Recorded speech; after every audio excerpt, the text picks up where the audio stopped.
À l'opposé du scooter produit en série, voici l'engin personnalisé, modèle unique. Bricolé, découpé, customisé par Lionel, son pilote. Cette mode vient d'Angleterre et séduit des jeunes de tous milieux. Ils ont leur musique, leurs vêtements, leur look, leurs occupations. Le samedi après-midi, par exemple, la brocante de Lionel, c'est une casse de 2 roues, pour le plaisir de chercher une pièce rare ou de trouver une idée de décoration. C'est pas un 80, c'est un 50 ça, regarde. J'espère que la coque est complètement morte, mais il y a peut-être le moteur à récupérer, vu que c'est de l'alu, ça rouille pas. Alors on a peut-être des chances de récupérer de la pièce. Là, sur celui-là, il y a des possibilités, surtout pour récupérer l'allumage électronique.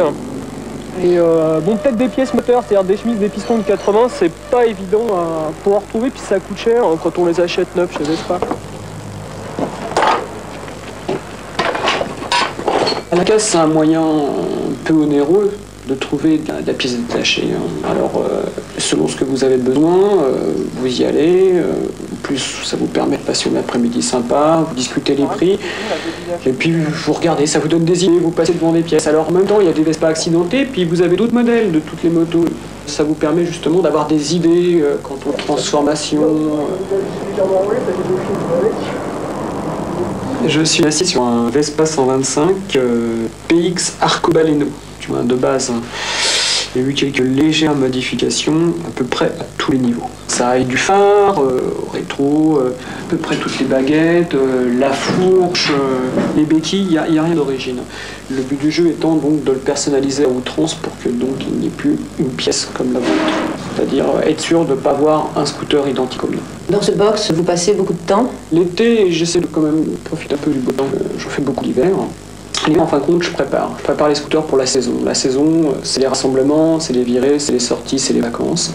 Et tout ça, ça se prépare pendant l'hiver. L'hiver, on en garde un, et puis les autres, on s'arrange pour les enjoliver. On met un peu de sous de côté parce qu'on n'a pas de rassemblement, et puis on économise et on fait nos scooters.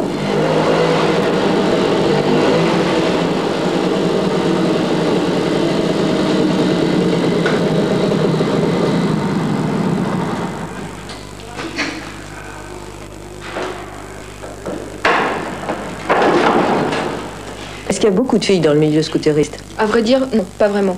Elles sont bien souvent derrière les scooteristes, derrière les garçons, leurs copains.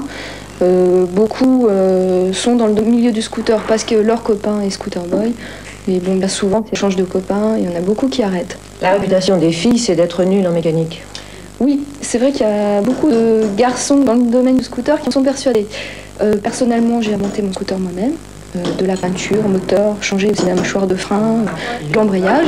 Mais justement, j'ai vraiment voulu tout savoir de la mécanique, moteur, de A à Z, pour justement, quand j'ai un problème, savoir être capable de réparer moi-même la panne, plutôt que de compter toujours sur les autres qui ne sont pas forcément disponibles. Tu arrives? Tu verras ce qu'il y a dedans, il est sale. Putain. Je te raconte pas où il était stocké celui-là. Il vient Oh, d'un vieux stock de pièces, made in England. Hop.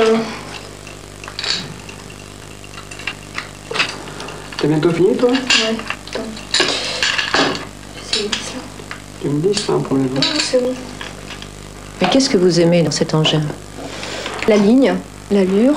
Bon, le mien, il est de 1961, donc une allure assez rétro. C'est maniable, pratique. Ça consomme quasiment rien et puis bon bah c'est un moyen de se démarquer des autres également.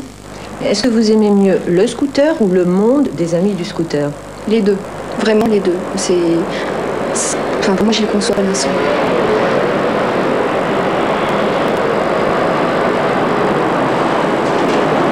Vous faites partie d'une bande, d'un club.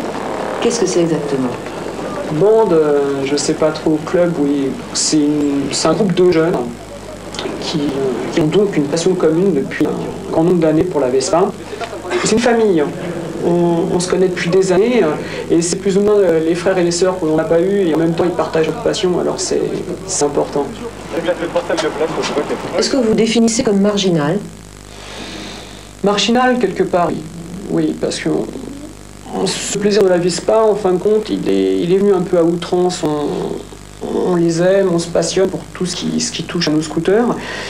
Et on y attache beaucoup d'importance et ça nous prend beaucoup de temps. Donc forcément, ça finit par nous mettre un peu en marge.